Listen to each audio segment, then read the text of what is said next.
নমস্কার বন্ধুরা, good morning. কেমন আছেন সবাই? আমি সুপর্ণা, আর আমার নতুন আরও একটি ভিডিওতে আপনাদের অনেক অনেক ওয়েলকাম জানাই। আশা রাখছি যে যেখান থেকে আমার এই ভিডিও দেখছেন আপনারা প্রত্যেকেই খুব ভালো আছেন, সুস্থ আছেন। আজকে সোমবার আর এখন বাজে সকাল 8টা, আর এখন থেকেই আপনাদেরকে সাথে নিয়ে একটা নতুন ভিডিও স্টার্ট করছি। তো ভিডিওটা দেখতে থাকুন, আশা রাখছি ভিডিওটা দেখতে আপনাদের ভালো লাগবে। আর এই যে এইদিকে সকালবেলাকার সমস্ত রকম বাসি টাসি কাজকর্ম করে নিয়েছি। ওই ঘর ঝাড়ু দেওয়া, ঘর মোছা, তারপরে জামা কাপড় কাচাও হয়ে গেছে। তারপরে এই যে চলে এসেছি রান্নাঘরে এসে প্রথমেই আটাটা মাখিয়ে নিয়েছি, আর তারপরে একটু ফুলকপি, আলু আর একটু গাজর কেটে নিলাম। তো এটা দিয়েই আজকে তরকারি করব। তেলের ওপর একটু কালো জিরে আর একটা কাঁচা লঙ্কা ফোড়ন দিয়ে সবজিগুলোকে খুব ভালো করে ভেজে নিলাম। তারপর এগুলোর যে সমস্ত মশলাগুলো থাকে, একটু হলুদ গুঁড়ো, একটু লঙ্কার গুঁড়ো, জিরের গুঁড়ো, নুন, চিনি এগুলো দিয়ে খুব ভালো করে কষিয়ে নিয়ে জল দিয়ে দিয়েছি। তারপর একটা টমেটো কুচি করে কেটে নিয়ে কড়ার মধ্যে দিয়ে আর চাপা দিয়ে দিয়েছি। তো ততক্ষণে ওইদিকে তরকারিটা হতে থাকবে, ততক্ষণে এই যে এইদিকে আমি একে একে রুটিগুলোকে ভেজে নেব। শীতের সময় তো এইভাবে সব রকম দিয়ে তরকারি করলে না রুটির সঙ্গে খেতে বেশ ভালোই হয়। আর এই তরকারির মধ্যে একটু যদি কড়াইশুঁটি দেওয়া যেত তো খেতে আরও ভালো হতো। তবে এই মুহূর্তে আমার কাছে আর কড়াইশুঁটিটা নেই। ওই যতটুকুনি যা সবজি ছিল ওই দিয়েই তরকারিটা করে নিয়েছি।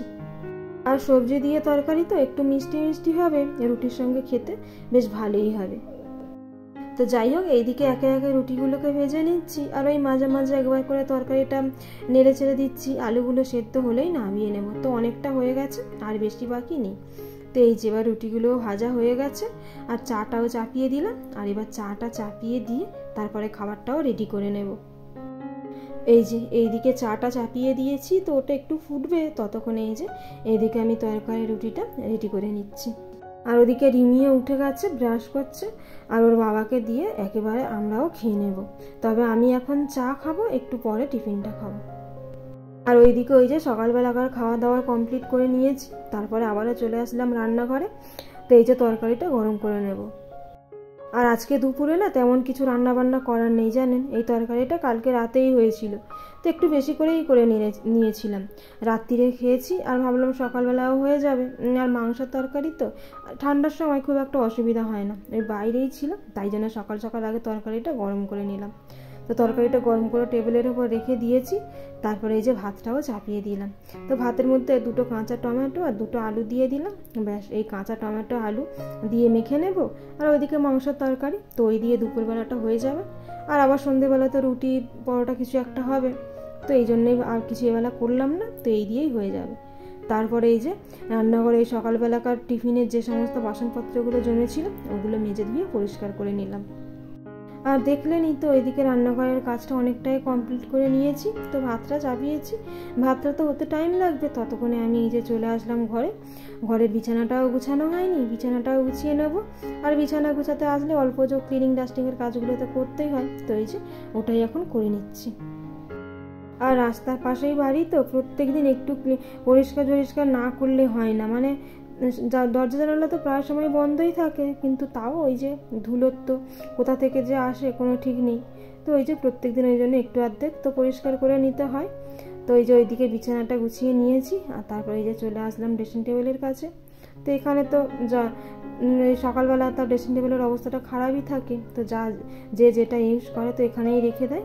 যে ওইগুলো গুছিয়ে জায়গা মতো রেখে দিলাম। তারপরে একটা কাপড় দিয়ে পুরো ড্রেসিং টেবিলটা একটু হালকা হাতে মুছে নেব। আর এই যে এই ঘরটা মোটামুটি মোছামুছির কাজ কমপ্লিট করে ফেলেছি। আর এই তো বিছানাটাও পরিষ্কার হয়ে গেছে। এবার চলে আসলাম ডাইনিং রুমে। তো সোফার অবস্থাটাও তো খারাপ, এই ঠান্ডার সময় চাদর সোয়েটারের তো যে যেখানে পাচ্ছে রেখে দিচ্ছি। আর এই যে সোফার ওপরে ছিল, তো সেইগুলো একটু গুছিয়ে নিলাম, তারপরে আবার জায়গা মতো রেখে দিয়ে আর সোফার কভারটা আবার আজকে একটু ঝেড়ে নিলাম। সবসময় যে যখন পাচ্ছে তো সোফার উপরে এরকমভাবে বসছে, তো কভারটাও ঠিকঠাক থাকে না, ওই গুটিয়ে যায়। এবার মাঝে মাঝে ঝেড়ে ঝুড়ে আবার ঠিকঠাক করে দিতে হয়। যাই হোক, ওই যে কভারটা ঠিক করে দিয়ে এখানেও অল্প যা ক্লিনিং ডাস্টিংয়ের কাজ আছে করে নিয়ে চলে আসলাম ছোটো ঘরে। তো এই ঘরটাও সকাল থেকে আজকে আসলে না কোনো ঘরই সেইভাবে পরিষ্কার করা হয়নি। ওই যে ওই ঘর মোছা, জামা কাপড় কাচা ওইগুলো করেছি, তো এইগুলো সেইভাবে করা হয়নি। তো এখন এই যে একে একে করে নিচ্ছি। আর এই সকাল থেকে এরকম হয়ে পড়ে আছে, বারবারই মনে হচ্ছিল কখন পরিষ্কার করে নেব। আর ঘর বাড়ি এরকম হয়ে থাকলে না একদমই ভাল লাগে না।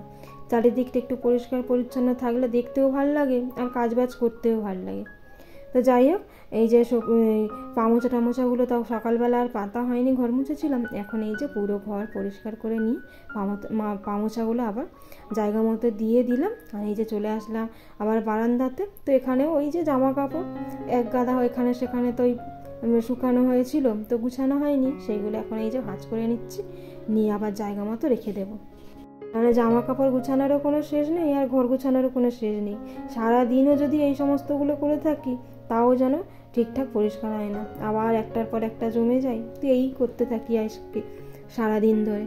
তো যাই হোক, এবার এই জামা কাপড়গুলো গুছিয়ে নিলাম, জায়গা মতো রেখে দিলে মোটামুটি কাজ কমপ্লিট, মানে পুরো ঘর মোটামুটি পরিষ্কার করে ফেললাম। এবার চলে যাব রান্নাঘরে। আর এই যে চলে এসেছি রান্নাঘরে, এসে দেখছি ভাতটা হয়ে গেছে। তো এই যে ভাতের ফ্যানটা ঝাড়িয়ে নেব। তো এবার তো স্নান টান করা এই কাজ, আর তেমন কোনো কাজ নেই। এবারের মতো ওভেনের কাজ মোটামুটি শেষ। তাই এই যে ওভেনটাও একেবারে মেজে দিয়ে পরিষ্কার করে নিচ্ছি। তবে ওভেনটা মাজার পর একটা শুকনো লঙ্কাও পুড়িয়ে নেব।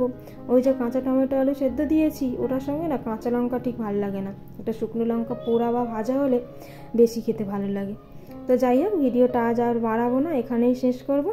আপনাদের সঙ্গে দেখা হবে খুব তাড়াতাড়ি পরবর্তী কোনো ভিডিওতে। ততক্ষণ পর্যন্ত আপনারা ভালো থাকবেন, সুস্থ থাকবেন আর সাবধানে থাকবেন।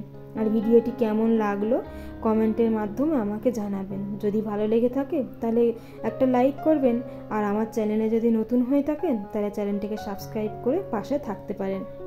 ভিডিওটি তাহলে আজ এখানেই শেষ করছি। আপনারা ভালো থাকবেন, সুস্থ থাকবেন, সাবধানে থাকবেন। দেখা হবে খুব তাড়াতাড়ি পরবর্তী ভিডিওতে। ততক্ষণের জন্য টাটা।